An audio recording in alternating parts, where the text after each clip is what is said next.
Conseil d'experts vous est présenté par Helvetia.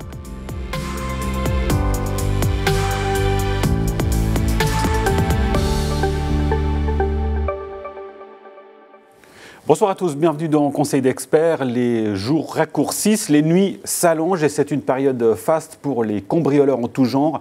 On va justement évoquer cette question et comment se prémunir contre les cambriolages avec notre expert Francis Esbora. Bonsoir Francis. Bonsoir Nasrat. Alors Francis, de manière générale, comment est-ce qu'on peut prévenir un cambriolage ?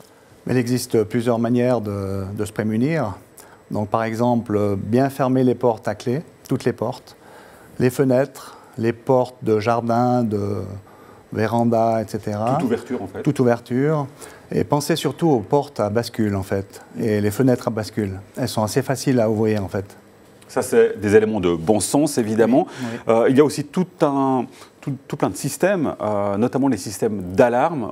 Est-ce que ces systèmes sont vraiment utiles ? Les systèmes d'alarme, je dirais que les sécurités mécaniques sont les plus importantes, les plus efficientes aussi, telles que les serrures complémentaires, des grilles de fenêtres, etc.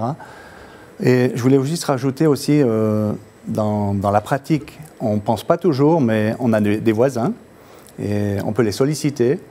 Donc, leur demander de garder un œil sur notre habitation, d'être attentif à tous les bruits, les mouvements qui pourraient penser à un cambriolage.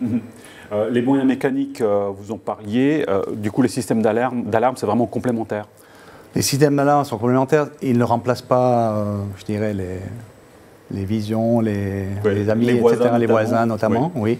Et ça, c'est encore une fois des éléments de bon sens. Quelles sont, dans votre pratique, Francis, les erreurs classiques commises par les propriétaires et les locataires ? Voilà, je reviens un peu à ce que j'ai dit au tout début. C'est les portes qui ne sont pas fermées, peut-être le manque de visibilité dans la maison. On a des minuteries, des lumières à minuterie, donc on peut les enclencher pour signaler une présence même qu'on est absent.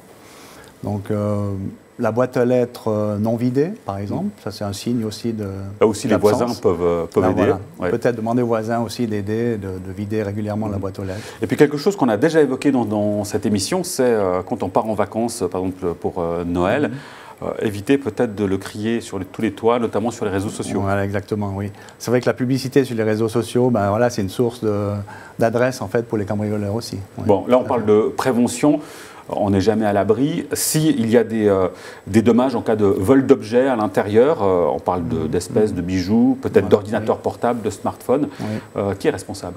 Donc en principe, c'est l'assurance ménage qui prend en charge tous ces objets. Par contre, on a des limites avec l'argent cash, l'argent liquide. Donc là, en principe, en général, on assure jusqu'à 5 000 francs.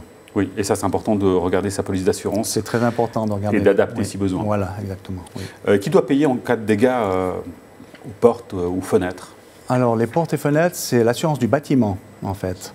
Et en cas de cambriolage, de détérioration aux portes et fenêtres, je pense que c'est important de prendre des photos et surtout de laisser les lieux en l'état afin de faciliter le travail de la police. Oui, ça c'est important effectivement de prendre en photo. Est-ce qu'on peut prendre en photo de manière préventive aussi, si on se fait voler des bijoux par exemple ? Exactement, ça c'est une chose très importante. Prenez des photos, gardez les justificatifs, etc. Donc ça va aider aussi en cas de sinistre. On a parlé de la prévention de manière générale pour éviter de se faire cambrioler. Plus précisément, comment on peut se prémunir contre les conséquences financières d'un cambriolage ? Voilà, là encore, il faut vraiment faire appel à votre conseiller, faire le point de vos besoins, qu'est-ce qui est assurable, comment l'assurer, est-ce qu'une simple assurance ménage suffit ou si on a des objets de valeur plus importants, est-ce qu'il faudrait faire une extension au contrat ? Tout ça est à déterminer avec le conseiller. Et puis la mise à jour aussi de cette police d'assurance. Bien sûr, il faut le mettre régulièrement à jour, refixer les sommes d'assurance. C'est très important d'avoir une somme plus ou moins précise de nos objets afin d'éviter une sous-assurance. Durant cette période, on a dit c'est la période faste pour les cambriolages avec la luminosité qui diminue. Voilà. C'est aussi une période faste pour les démarchages téléphoniques. On a beaucoup d'appels à ce moment-là pour justement des systèmes de sécurité. Oui. Il faut prêter garde dans ces cas-là. Il faut prêter garde parce que ça peut être aussi de l'arnaque en fait. Oui. Donc il faut faire attention, il faut bien choisir son fournisseur, je dirais. Voir s'il y a pignon sur rue. Voilà, pignon sur rue, exactement. Oui. Oui. Oui. Ça, c'est des éléments évidemment de bon sens, de manière générale et plus globale, encore une fois par rapport à votre pratique, le point auquel on ne pense pas forcément, le petit détail.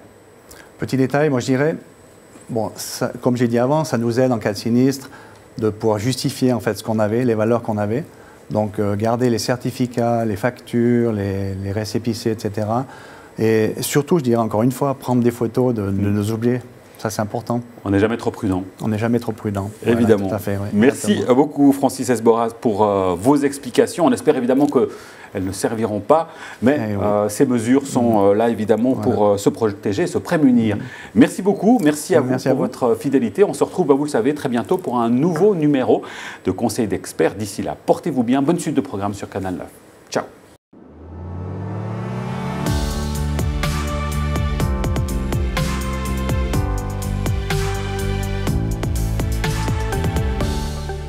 Simple, clair, Helvetia.